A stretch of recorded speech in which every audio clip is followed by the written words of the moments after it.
slides, but I've also got a set of slides on the website.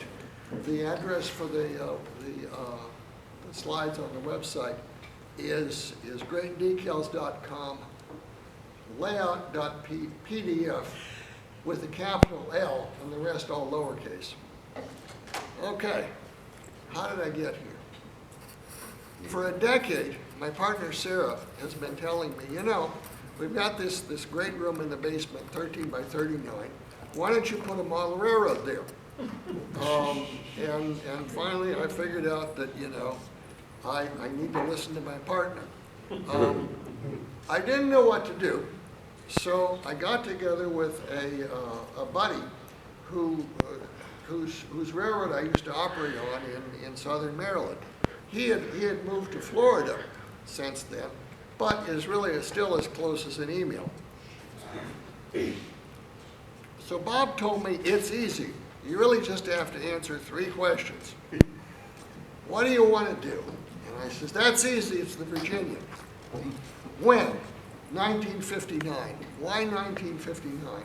It's the last existent year of the independent Virginia. Yay. And it's a diesel Virginia. No, none of those nasty steam engines that are hard to monitor. And Bob had taught me about that. Bob had 3 complete fleets of steam engines on his railroad. There's the ones on the railroad during the operating session, the ones that are at Bachman being replaced, and there's the ones fresh back from Bachman, which are going to take over when the ones on the layout die. I'm thinking diesel might be more reliable, although this morning somebody was telling me that plastic gears tend to pop. I hate it when that happens. Okay. Bob Sprague did a layout design session for our NMRA division, and his lesson was that every room you're thinking of putting a model railroad into has problems, and I identified with that. Here's my room, and the problems with my room are the doors. There are 3 doors. There is a door to the stairs, how you get in. There is a door to the lounge where there's drinks and cookies, and the bathroom. And remember the age group of the people we're dealing with. And then there's the door to the outside, kind of the emergency exit. And I look at this and I say to myself, now which of these openings would I like to block with a gate or a lift-out section? And I think to myself, okay, the tolerance for track working is like 1/100 of an inch. And these objects, the gates or lift-outs, are like measured in feet. And it just seemed to me a hopeless idea that you could have one of these things move and still get back to that 1/100 of an inch tolerance. So Bob sent me a little note with this essentially what I call back of a cocktail napkin design in an email. And his theory is that if you offset the blobs in the room, you can get them both to fit. I looked at this and a big geometry idea hopped into my head, and that is the picture is not a proof. I didn't really believe it. So I sat down with the kitchen design tool, because with the kitchen design tool you really have to give inches and see if it all works. I should go back and explain that a blob is a model railroad design term, and a blob is a piece of bench work on which you can have a piece of track that turns 180. So you've got essentially your minimum radius times 2 plus the outside of the track. So it's a pretty big hunk. So I drew this up on the kitchen design tool, and I said to myself, my goodness, Bob is right. I can have the 2 blobs, I can have aisles with reasonable space except for a couple pinch points, and it'll work. So I hired Bob Sprague, and he looked over the space and my rough idea of what the benchmark might be like, and told me I could have 5 towns. So I looked at a Virginian timetable for Roanoke to Norfolk. Oh, I forgot to tell you why it's Roanoke to Norfolk, and that is no electrics. I've got a small 6-foot by 3 track electric railroad, and it has working overhead wiring. It was good enough to get my electrical certificate, and it's on my 4th attempt. I humbly believe that I know everything you can do wrong when stringing overhead wire, because I must surely have done it. And I decided that I didn't want to do that on a big railroad. And one of my operating session friends says, good idea, overhead wire is a pain on an operated railroad. Okay, so to continue, so Bob says five towns. So I looked at the Virginian timetable and found there were 5 towns in boldface. There you see Suffolk, Jared, Victoria, Brook, Neal, and Alta Vista. I got track diagrams from the society for all these 5 spaces, sent them off to Bob, and ultimately they said you could have 1 more. And so I went with Alberta, because it's the name of an aunt. This is Bob's, there's Bob's URL in case you're interested in having a railroad designed. And here it is. And frankly, I'm really thrilled with it. The design is in some ways like what we're used to. East is to the right, west is to the left. But hidden staging is under Suffolk on the right-hand side of the diagram. And Sprague tells me that the price for that is that in terms of verticality, the railroad is upside down. We go from Roanoke down to Norfolk. But I knew I wanted to have double-ended hidden staging for the simple reason that double-ended staging simplifies the reset process for the operated railroad. If you have single-ended staging at the end of the session, locomotives and cabooses are at the wrong ends of the trains, and there's a lot of work to get that fixed. With double-ended staging, all you gotta do is flip some cards, and the train is ready to go. And I worry that if it's too hard to reset the railroad, I'll get into video games instead. Okay. The major yard, Victoria, is in the middle of the railroad, and I really like that, particularly after having operated on a couple railroads where the big yard is right next to hidden staging. The reason I hate that is because it gives a lot of stupid jobs where you move a train from hidden staging to big yard, and it was a 10-second job. And of course, all of the experienced operators don't touch that job. It's only the newcomers get stuck with it. The design process to the design you see there took about a year. I'm running behind my slides, sorry. So, okay, I've got a design I like, now what? My goal was operating sessions. I've gotten very into operating model railroads, and that's what I wanted to have. 2, I'm not a great carpenter. I have an adopted 4x6 that I used to get my electrical certificate. And it includes a little ramp to an upper level. And that ramp porpoises. And the ramp is short enough that the porpoising will cause some locomotives to stall. And that really stinks. I have twice sat down with a tape measure and a spreadsheet and tried to figure out how to retune the thing, get rid of the problem. And I'm able to move the porpoising, but I've never been able to get a straight climb. So even after 2 tries, I still get locomotives to stall on this little thing. And I didn't want a big railroad of porpoising inclines. I was 77 years old at the time. I'm now 78, and I'm thinking I want to do operating sessions. I don't want to spend time building a model railroad that I won't like, and I didn't really have a plan for how to build a big model railroad. I spent some time helping a buddy working on his, and if you don't really know how to do this, it's really hard. So I decided to hire a builder.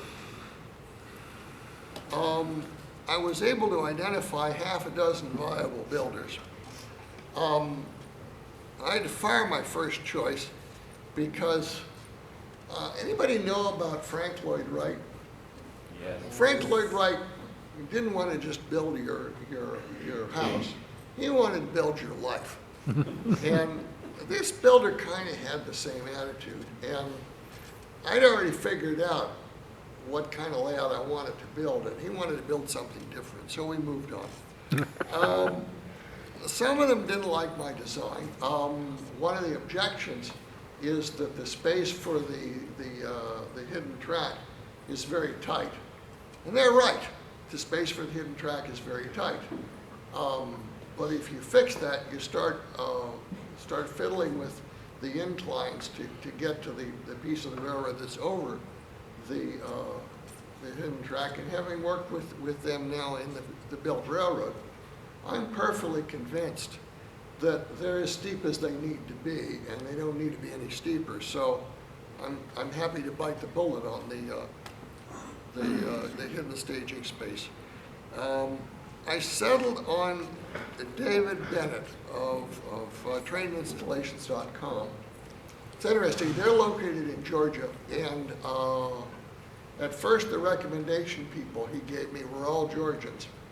Nothing wrong with that other than that my railroad is going to be in Virginia, and news about how eager and quickly they could come and help him if there was problems probably didn't apply to me. I mean, in terms of drop everything and come help. I measured the room.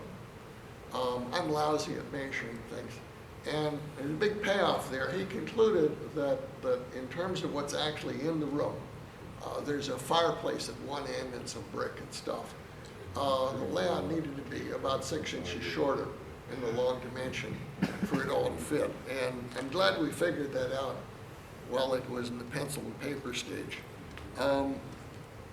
It only took him 7 months to construct the thing. It was built in their workshop in Georgia and then trucked up to Virginia. And I ordered it without scenery. And there are a couple of reasons for that. One of which is that the only NMRA AP certificate I don't have that I can imagine getting is scenery. And it occurred to me that getting a blank slate would be good for this. And as Mike Dodd says, the real Virginian, like his, didn't have any trees or rocks. It just had plywood. And who am I to argue with Mike? Did you look at the difference in cost? No, but after the fact, I discovered that I probably saved maybe 40% of the cost. That is, full scenery would be more expensive. And there's an interesting extra phenomenon I've noticed here, which is a pleasant surprise. You know, they say nature abhors a vacuum. All sorts of people look at the railroad and think it's not done.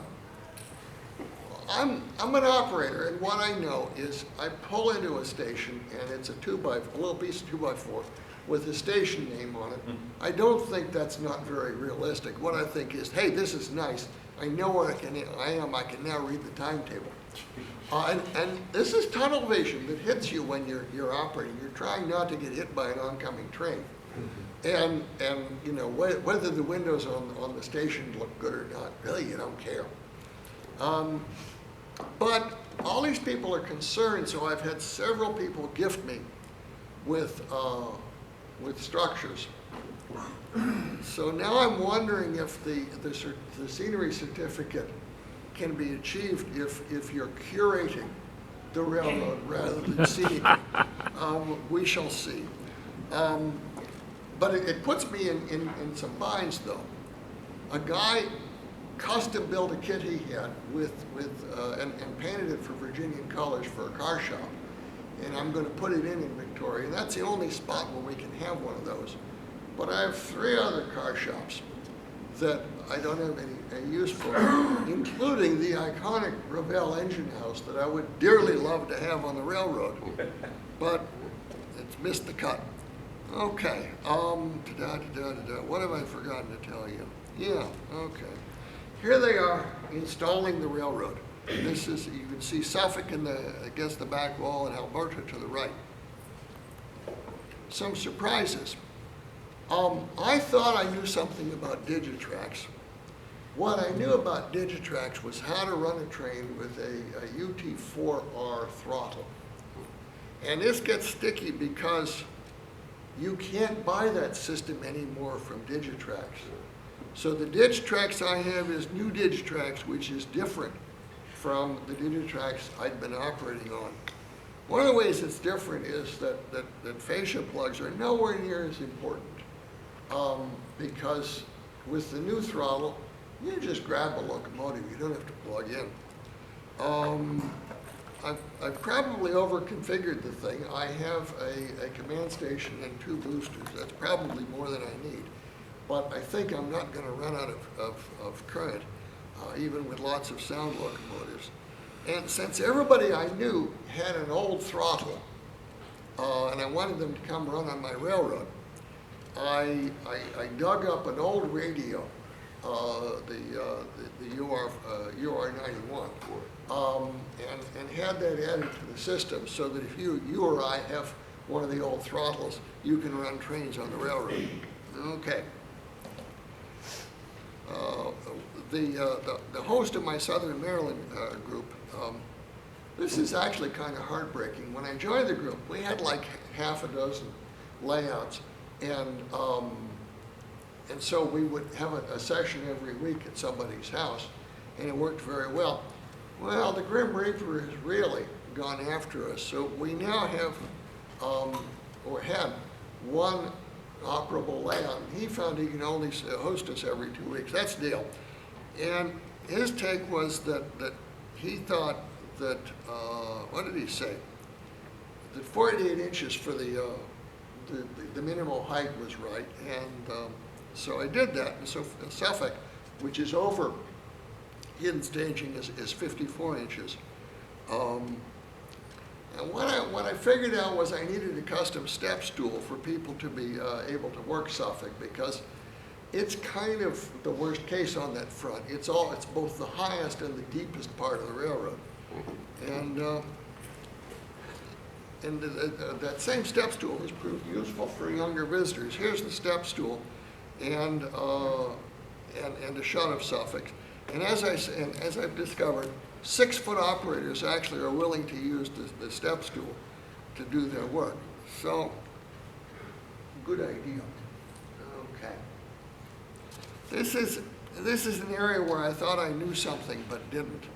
My starting point was ground throws for everything. And I feel like that's realistic and how it all worked. But there are 3 areas where that's wrong. Hidden staging, ground throws really aren't it. You know, you can't reach them, you can't see them. In Suffolk, towards the back, the reach for a ground throw was too far. And finally, and I didn't understand this until I saw the railroad. The track at Alta Vista is essentially on the other side of a view block from the control panel for hidden staging. And so for safety reasons, I think it is.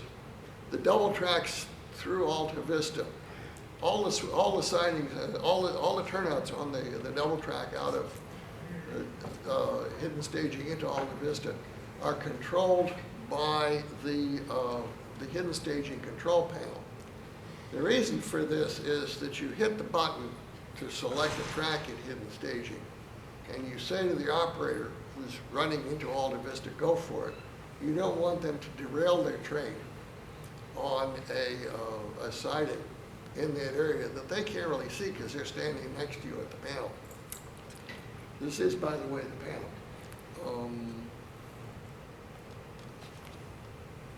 I'm very pleased with the panel. You see that there are lights as well as push buttons.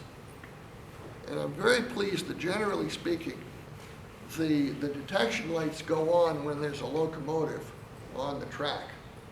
I've heard about that. Oh, you put little surface mount resistors on every wheel set. And I mean, theoretically, I understand what people are saying, but it isn't a movie I wanted to star in. A downside of the precaution about the turnouts in Alta Vista is that the UT4Rs, the old throttles, they don't throw Digitrax controlled turnouts. And yet I wanted people with the old throttles to be able to come run my railroad. So I had them put push buttons in under the fascia to control the turnouts. Now, one operator looked at my panel here and said, well, you ought to have one button for each, a button for each side, so 12 buttons instead of 6. My immediate thought, remember this is a layout that somebody else builds for me, is how many hundreds of dollars did I want to do for that? Haven't done it yet. Knowing that the layout was coming, I thought about all of the DCC locomotives I have. That consisted of a single Virginian Trademaster, a Baltimore Peter Wynn trolley, and an Amtrak electric. And my thought was that, you know, that's not really going to be what I need to run a railroad. So I stocked up on a bunch of Virginian masters from Atlas, and I was fortunate that a buddy, Tom Matty, was really a tiger in terms of turning this from an assortment cast of freaks into a group of a fleet of locomotives I can actually use. But remember, we're doing the Virginian between Roanoke and Norfolk. And that's the province of the H1644, the smaller Fairbanks Morse. And I've wanted one for years to run on Dale's layout. And I've gotten as far as sending Bachmann H1644s to 3 different DCC installers. 2 of them had taken one look at the locomotive, thrown their hands up and sent it back to me. A third has lost it somewhere in their premises. And we have times of sharing regularly where we talk about the lost locomotive, but it hasn't been found yet. So I was grousing about this at my regular railroad lunch, and 2 of my attendees insisted that they knew installers who could help. And both of them in the Midwest, House of Trains, I think that's in Omaha. Yep, that's Mickey in Omaha. And Engine House Services in Green Bay. So, you know, since I've got all these H1644s that have been commuting, I sent one off to each of them and said, go for it. And it turned out they were able to do that. So I now have an actual fleet of H1644s that I'm starting to use for operating sessions. I'm really thrilled by that because, you know, they're the right locomotive. One of my lunch buddies harasses me that his view is that you buy the railroad, it ought to be perfect when it comes in. This is a custom-made object, and it's one of a kind. And even with the best of intentions, there are communications gaps and things one didn't think of. So the first visit was perhaps the most productive along these lines. We added, we added town name labels to the railroad. We put in rope LEDs to illuminate the hidden staging. we gave direct access to the western direct western access to Victoria Yard. Somehow, in the course of fiddling around with Victoria, it wasn't possible to drive a train straight to every track in Victoria from the west. And that was the, my dispatcher certificate was earned mainly at Keith Stillman's railroad in Glen Allen, Virginia, near Richmond. And I have this idea of what you need for an operated railroad. And then I encounter an operated railroad that's missing one of those things, but is still a joy to operate. Keith's had no staging, and everybody says you need more staging. The secret was, I think, that he had lots of interchange tracks, like every town had an interchange track, and this was used instead of staging. Anyhow, for my railroad, I made labels for all my sidings and went to apply them, and I discovered that I had an interchange track for which I had a label but no siding. And as I looked around the railroad at where it was supposed to be, I saw a big 2x4 holding up the upper deck. And I was not so pleased with that. When the boys came in, they moved the 2x4 piece and put in the track. And they added a turnout control button for the hidden track in Alta Vista. For the interchange track, they'd added in Alta Vista. And there was a crossover in Alta Vista they weren't able to find enough push buttons for during the install. But they put them in after this one so you could fully control the switches. And I'm fighting the last war. I added a fascia plate to one town. I don't know that we need it, but there it is.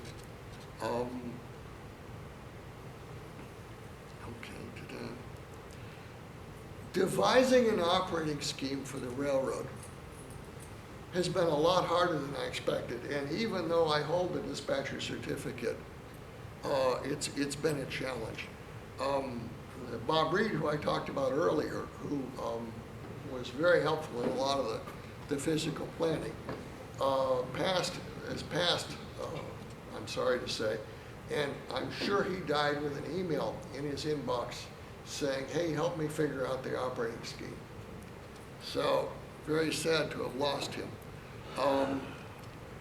I worked up a design for an operating scheme and had exactly one operating session with it, and nobody liked it, including me.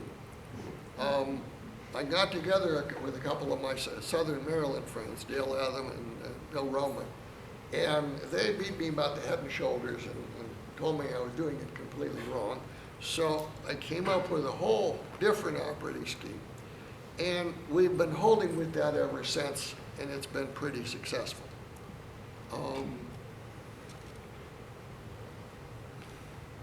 Okay, I'm running behind my slides, sorry.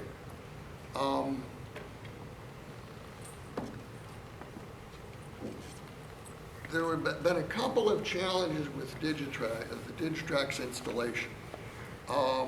In particular, trouble moving from power district to power district. And a friend from a different operating group, Gil Fuchs, has been just a tiger in dealing with it.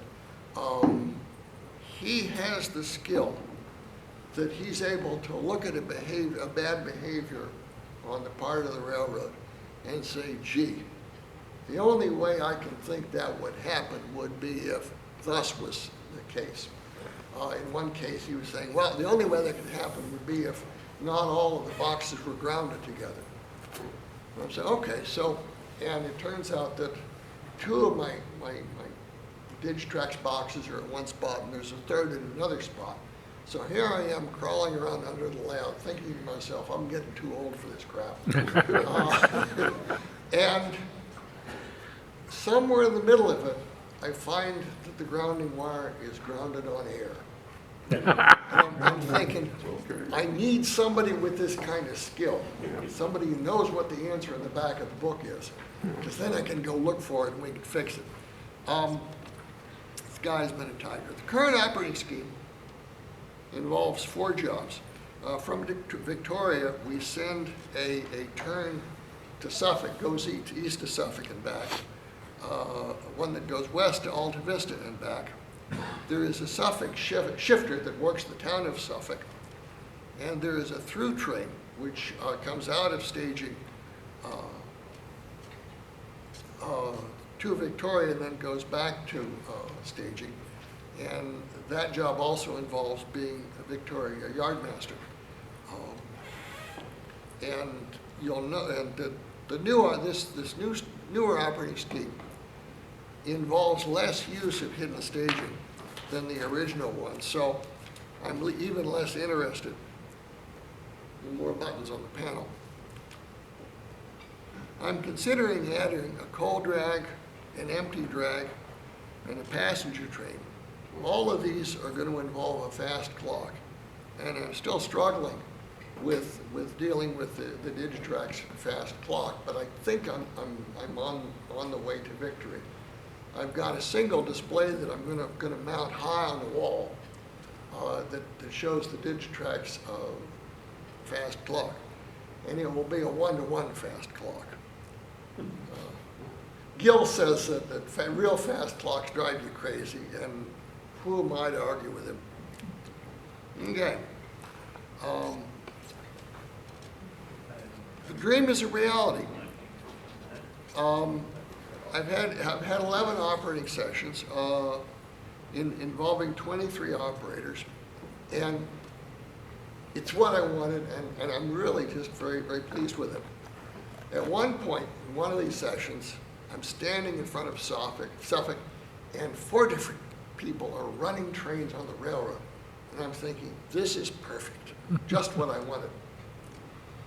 At this point, one of the smell switch machines in Alta Vista dropped its control rod to the floor.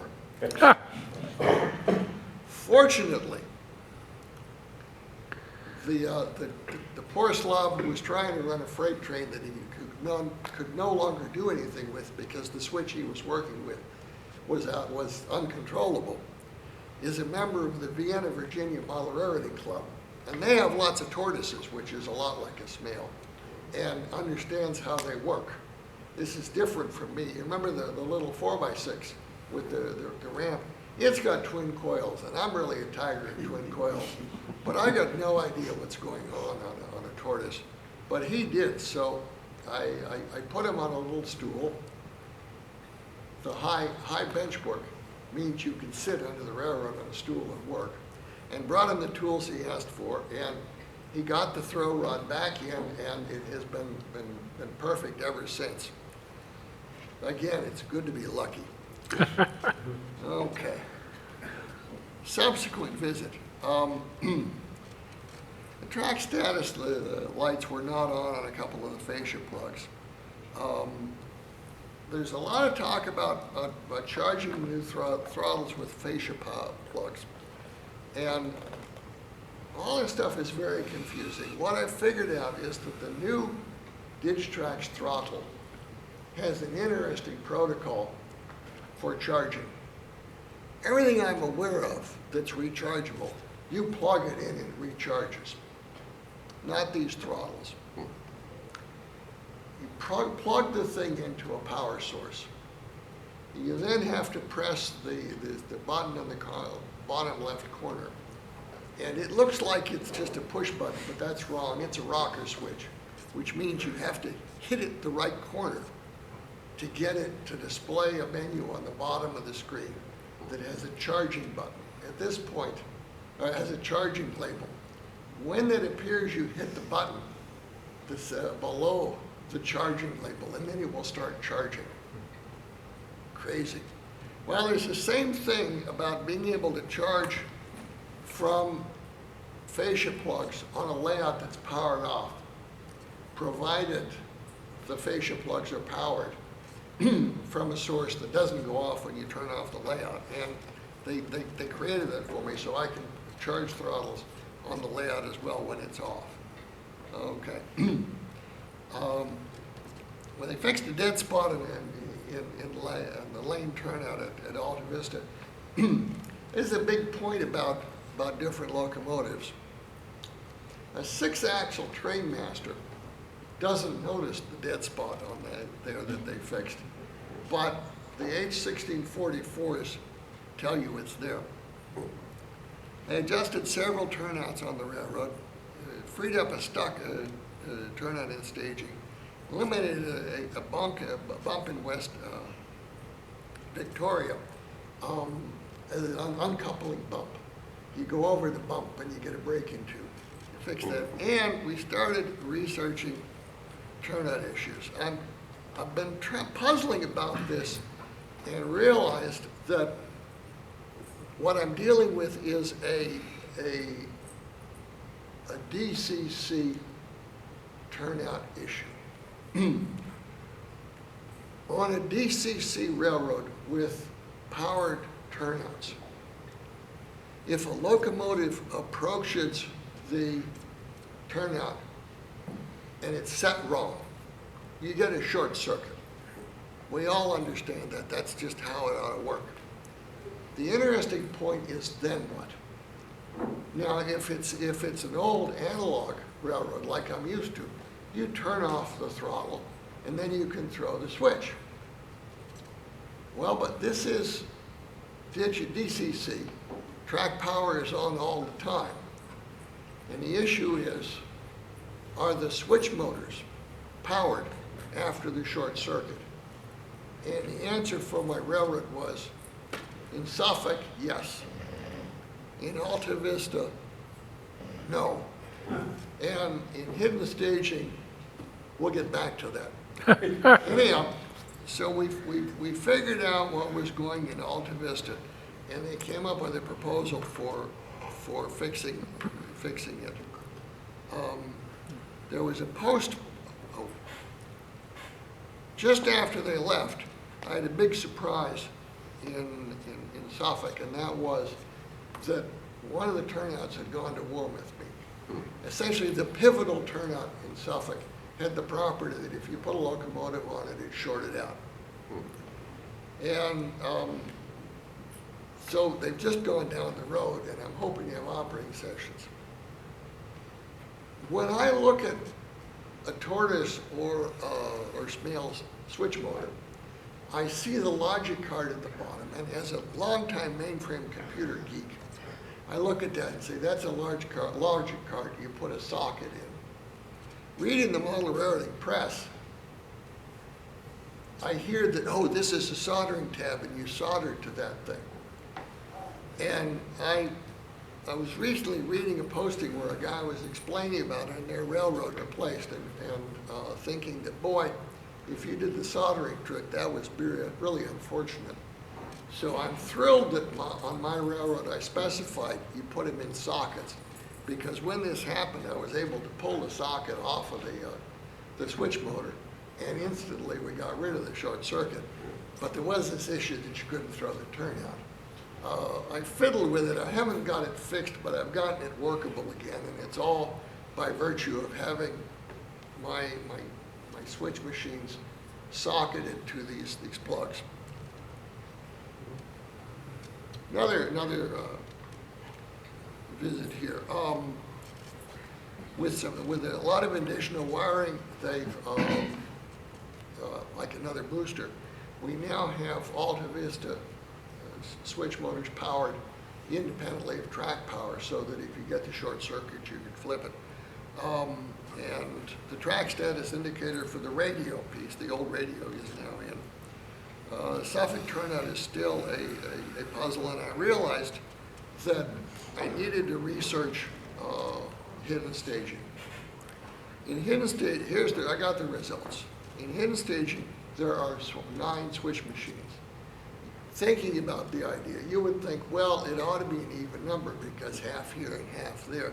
But remember, it's double track out of Alta Vista, so that cuts down by 1 the number of turnouts. Well, so I got 9 turnouts.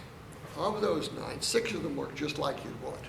You pull up in front, you get the short circuit, and power is restored to the switch motor, and you can throw things and get back on the air.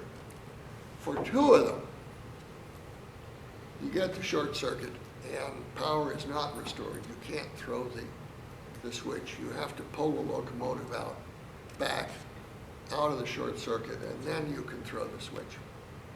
But this is not the worst. There is one turnout where you don't get the short circuit. And this is utter disaster, of course, because you can run the locomotive through the turnout. It's big and heavy, and nothing much happens to it. But the train it was pulling is now on its side in hidden staging. So I'm hoping for a subsequent tune-up visit where we get that fixed. I'm relieved that I've only got one turnout that's worst case. And I realize that, as I say, that in retrospect, that should have been an acceptance test. It's just I didn't have enough experience with this stuff to even know that was a thing. But I leave that for you in hopes that you're smarter than me. So here is Victoria, staged and ready. My conclusion is that a lot of people contributed to the success of my railroad, and I say it is a success. I am just pumped with it. Thank you. Any questions?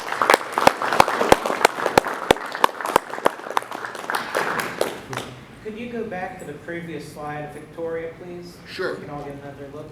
Very nice.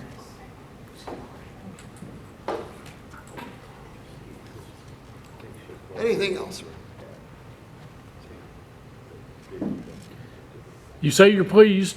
What, looking back over the process, what's the biggest thing you would have done differently to this point? I think the biggest thing, and I don't know how I would have had the wit to do it, was to understand going in that on a DCC railroad, if you have a DCC control, or if you have a powered switch machine, you have this risk that if the turnout is set wrong and you pull up to that turnout, you get a short circuit. And the interesting thing is, can you do anything with that switch machine After it's- after the short? And as I say, for basically about half of my railroad, when it happened, you were stuck. And I wish I'd understood that and had that as an acceptance test, because I could have presented to the builders, and they would have had to be prepared for that. And maybe it could have been shipped from Georgia with all that stuff right. But as I say, I had this idea that I knew something about DCC, and it turns out what I knew is how to drive a UR4R throttle, which isn't bad. Being able to do that was the key to having happy operating sessions at the railroads I went to.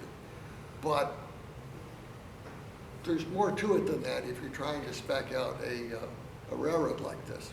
That's the single biggest thing where, shoulda, coulda, woulda.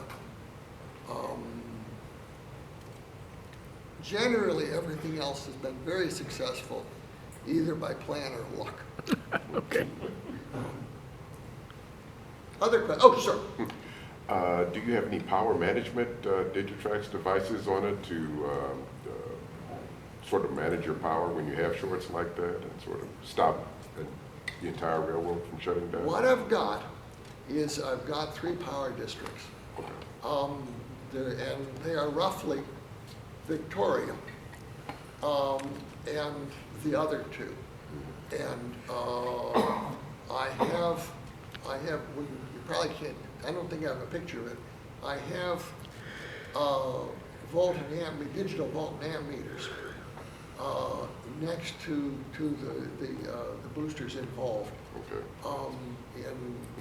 In all 3 places. Okay. And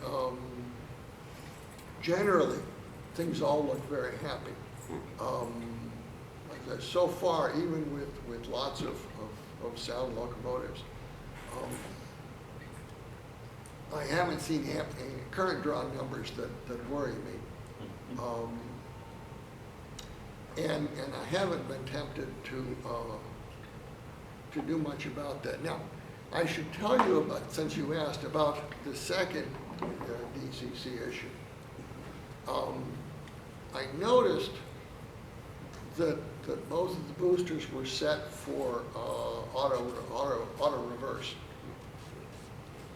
And I had a bad feeling about that because I know that various of the turnout, the manually controlled turnouts, have frog juicers. And I had the feeling that there might be too much of a good thing. And you may not have noticed this on the railroad, but on the railroad, there is no occasion where we have a violation of the two-rail scheme. There are no loops where you turn anything or anything like that. So that there was really no case where you would ever need a booster to figure out it was wrong. So we turned them all off, again with Gil present, and then began experimenting. And he quickly spotted that we had trouble going from power district to power district.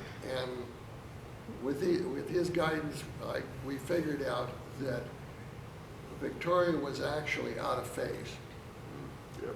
So we flipped that, and the Digitrax segment has gotten a lot more quiet Okay. on that. I think we're almost done.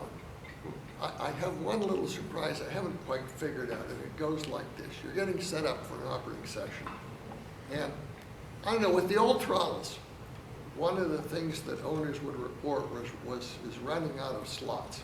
Mhm. I don't think this will happen on my railroad because my new throttles tend to forget about what they're controlling. When left idle for much time at all, 10, 15 minutes, they forget what they're doing. So I'm not going to have the terrible experience of out of slots. Slot max. But I do have to require locomotives more than I'd like. But then slot max is a lot worse. But I got this thing where I'll be setting up for a session, and how it works is I go to all the throttles and I acquire the locomotives. And I did that a half an hour before, but they've all forgotten, so I'm going back over it. And after I've set the clock and done the first three throttles that way, I'm setting throttle number 4, and I hit the button, and instead of acquiring the locomotive, the whole thing goes dark. Whoa. And I have not actually done a thorough job of exploring it. That is the things I need to know, and I don't, is which of the 4 throttles does this? Or is it all of them? All. And what locomotive are they singing to when this happens? This is a thing I yet need to figure out. And it's a pain in the tail. Yeah. But compared to the other things, I feel like it's more modest. Although it's embarrassing when it happens, Yeah. because of course the crowd is waiting to Waiting operate, with it. and you've just put the railroad on the ground. But there we are. One of the nice things about the Southern American group I used to operate with was that 2 of the railroads were DC rather than DCC, and a DC railroad being operated by many people is a nonstop panic party. And it has given me the ability to be far more tolerant Yeah. about the slings and arrows of DCC and Digitrax, because I know it could be worse. Worse. You know, who's got my locomotive? Yeah. So Other thoughts, questions?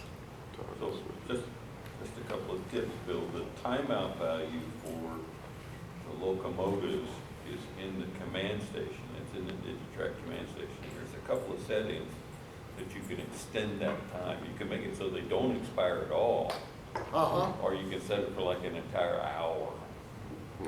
I will look into that. I remember, I'm a real good operator of a UT4R, okay? Which means that in terms of command stations, I don't know do well. So I will go look into that. Well, I got my basic Digitrax training from our old hero, George. Okay. Starting back with model 100 throttles, you Oh, know? wow. I defer to that level of expertise, and I'm sorry he wasn't here to sell me the Digitrax system. Yeah. Anything else? Bill, Oh, Bill, talk to me. one thing that will cause a motor to lock up, it's lost its power because it's pulling power off track power. Track power goes down, the motor won't move. Okay. Other